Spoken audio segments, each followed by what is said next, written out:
What is up, y'all? So we're going to look at some backstroke technique.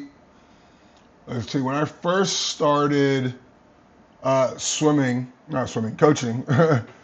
Actually, no, this was a long time into, probably like about 10 years in, 8 years in.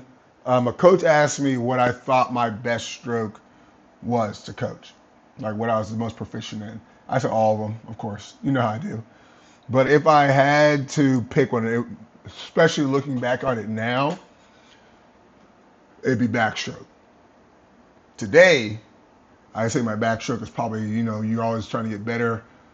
If you can't dribble with your left hand, you need to learn how to dribble with your left hand. You can't jump off your right foot, you learn how to dribble off your right foot. And I'm confident now that backstroke is definitely one of my better strokes I can coach, without a doubt. If those of you who are wondering, I would have said that butterfly was my best, just because of how bad people are at coaching butterfly. And I would have wanted to say sprint free, just because of the upper echelon stuff of, I'd say freestyle in general, but the upper echelon of the stuff you need to go to super fast times, people just don't know. But yeah, I said fly was my best and backstroke was my worst. But today we are going to look at Olympic champion, legend, that's the word I'm looking for, Stephanie Rice. And she's going to be talking to us about backstroke. And, I always like to test my knowledge and what I believe and what they believe against each other. Have I found a better way, or have I learned from somebody better than her? Or have I independently found things out that they teach, right? And I say what I love about Rakeley and all the trash talking I do is a lot of the stuff that we have created is a result of just wanting to be the best. Obviously, we watch a lot of film, but then it's like we independently arrive at something, like our in and outs. For those of you who do our sprint content for pretty much all our anchor the catch stuff, whether it's the PD pull, sprint free, anchor the catch and fly, you do those in and outs. Like that was independently created. And then all of a sudden, when Cam's starting his comeback in 2021, I see him doing the same thing for a dryland exercise. And it's like, yep, we're on the right path. All right, we are intelligent enough to figure out what the best in the world are doing on our own. So anyway, let's jump into this video and see what Stephanie Rice is going to teach us, or what we're about to teach her. People to get lost in the lane. You can't really see where you're going, so you have to trust your body. So let's break down the arms, the legs, and most importantly, the head position when it comes to good fluid backstroke. Getting good rotation with the arms is a really key component to backstroke swimming. We really want to have good shoulder roll. You'll see here as we slow down the video that my shoulder really pops out of the water as my arm comes out of the recovery stroke. And then you really want your hand to enter in with the pinky finger first. This is really important. So you see my pinky finger is the first thing to drop into the water. I'm really getting good rotation with the shoulders, the abs, keeping everything locked on, but my head is always straight. Again, with backstroke, this initial part of the catch is really, really key. So you really want to feel good strength in your armpit. Those lats are really going to engage. You're going to feel good power and strength in the forearms and the wrists, getting that rotation up so that you can pull through with such power out of that initial part of the stroke. You'll see my elbow is bent, but my wrist is always. Something I want to point out right away. We've been watching a lot of backstroke film. If you're in the mailing list, you've seen that we've worked on a shoulder lead backstroke, but specifically recently we've worked on the anchor kicks. And we see them here, right? So let's check it out. Low, my elbow. All right, so when she finishes, and there's a post I just made on Instagram today with the wrist inversion. So we're going to see it in backstroke here. She inverts her wrist.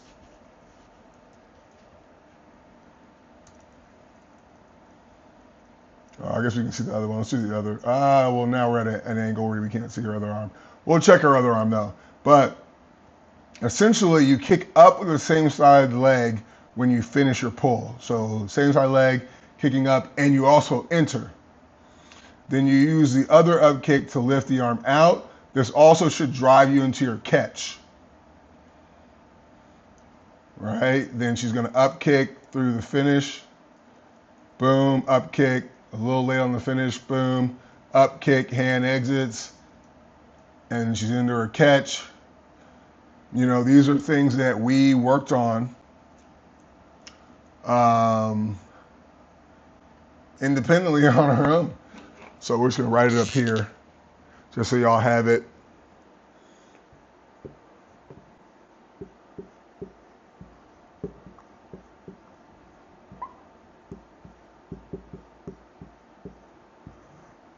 So you have your finish pull.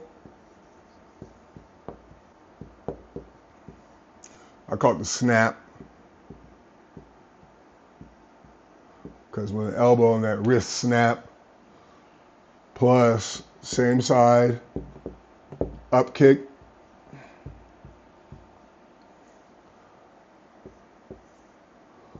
plus opposite arm entry.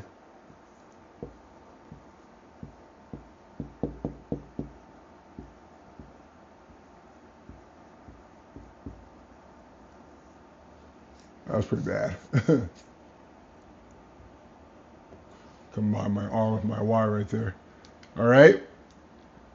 Same side up kick, opposite arm entry combines with this.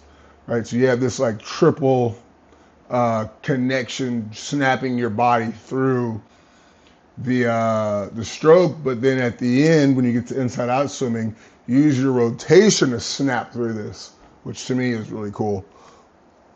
You know, the way it feels too, because you're like using your belly button to basically just like throw your arms through the water. Very cool. All right, then we have the exit,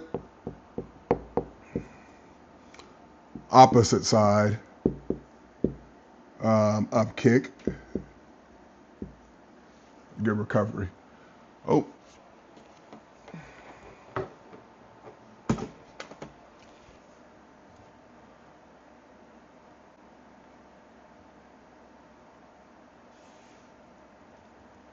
Okay. Lat muscles. Ooh, I didn't like that.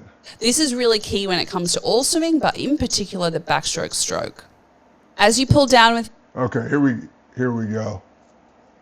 I'm going to turn this off so we don't get any echo.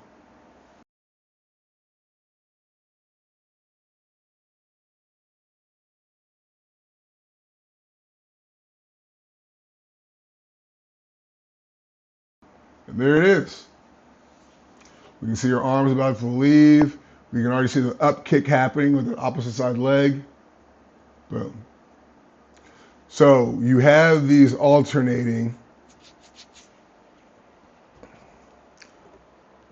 right side, left side, left side.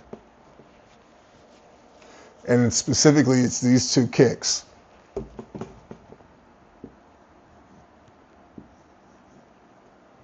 Okay? The same side kick followed immediately into the opposite side kick. Snap, exit. And you know, like I said, if you're in our mailing list, you've seen this already. If you're in our content, you've seen the video of it. You know, the mailing list, you just saw the screen or the snapshots. But let's keep pushing. Let's see what else Stephanie's going to teach us.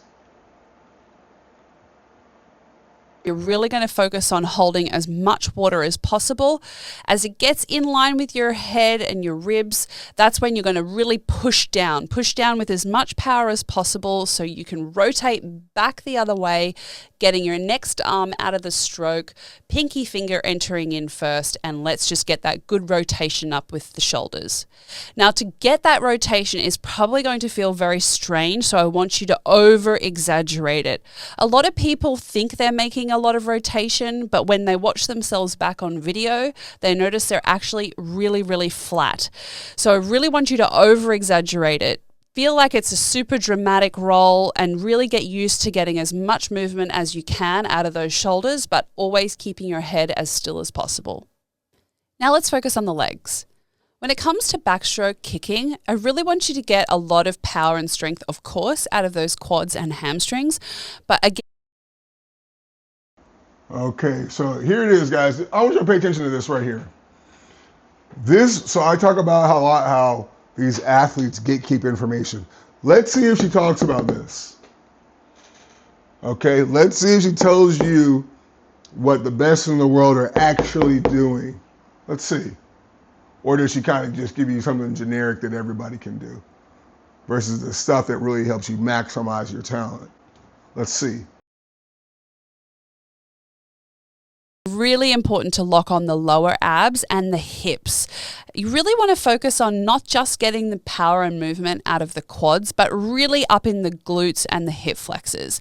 These are your big muscles, so this is what's going to drive a lot of the power in your backstroke kicking. So let's focus on some of the drills that are going to help you with your backstroke kick. One of my favorites is just simply backstroke kick on your back, arms up in streamlined position.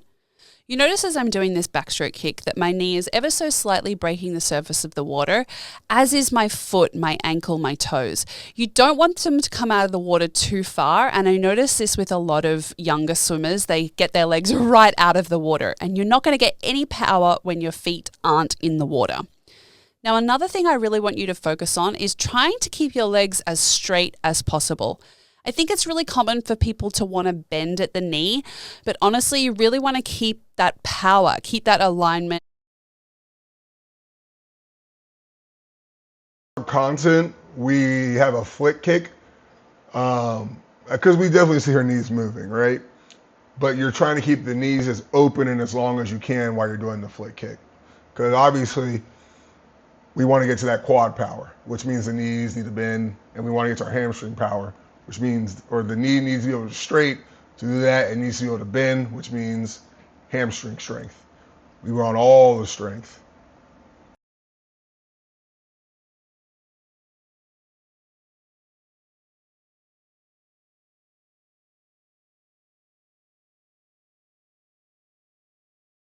Keep your legs as straight as possible. If you can, I think a lot of flexibility in the ankles is really important to backstroke and freestyle kick.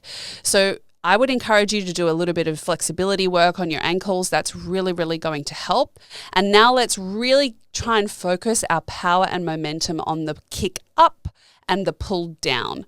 Trying to get as much speed as we can in the ankles and the legs. Obviously, the more speed we get, the faster we're going to go, but we really want to be holding water. So anytime our knees bend, that's when we're not getting that power and strength. So keeping the legs as straight as possible, lots of power and lots of resilience in those feet and those ankles, kicking with as much power as possible. The other tip I have for backstroke kick is keeping your kick in a small range of motion. You don't want one leg dropping dramatically deep in the water. You really want to keep that power in a short, tight range. This is really going to help, obviously, your core strength and your stability through the water. So keeping those legs in a really nice tight range, getting lots of power within that range, and keeping those abs locked on. Now let's turn our attention to the head position. And in all strokes, this is important, but I think, in my opinion, in backstroke. Like I said, guys, gate kept information. Now, there's a small chance, I think, that maybe she is unaware that this happens. Somebody of her caliber, I doubt it. I think she knows, but she ain't sharing it with you. And that's like why we made Rakely, is because we couldn't find, okay, so we knew this information, right? We knew what was at the mountaintop. But it's like, okay, what's between the 6-year-old who starts and everything in between to the mountaintop? We couldn't find it. You can find sets, you can find intervals, nothing on technique, which you need to be able to make that stuff. So we made it. The gatekeeping is gone. For the price of $59. I will put it in the description below. The most vital. Now, it's really hard sometimes to know where your head position is in the water, so I really want you to focus more so on where the eyes are looking. Now, you'll notice if your eyes are looking towards your feet, that your forehead is going to be quite far out of the water, and that's going to be the incorrect head position. What I want you to focus on is your eyes always should be looking directly above you. So if you're in an outdoor pool, you're looking straight up to the sky. If you're in an indoor pool, you're looking at what's directly on the ceiling right above you. Now, when you've got that, you'll notice that your chin is lifted nicely out of the water. Your head is flat and in line with your body as it would be if you were standing or lying down in bed. But as soon as you look towards your feet, it's going to impact your head position. It's going to be in the incorrect position. And when that happens, your hips are going to drop and it's really going to affect your backstroke. You're not going to swim as fast. It's going to be much, much harder for you. So it's most likely going to feel foreign to some of you guys as you started out, but trust the process, practice this drill, having the correct head position, making sure your eyes are always looking directly above you. This is really going to impact the rest of your stroke. So when we nail this drill, it's really going to have a significant impact. So this is one of the most important things to focus on when it comes to backstroke swimming. This is a diving block.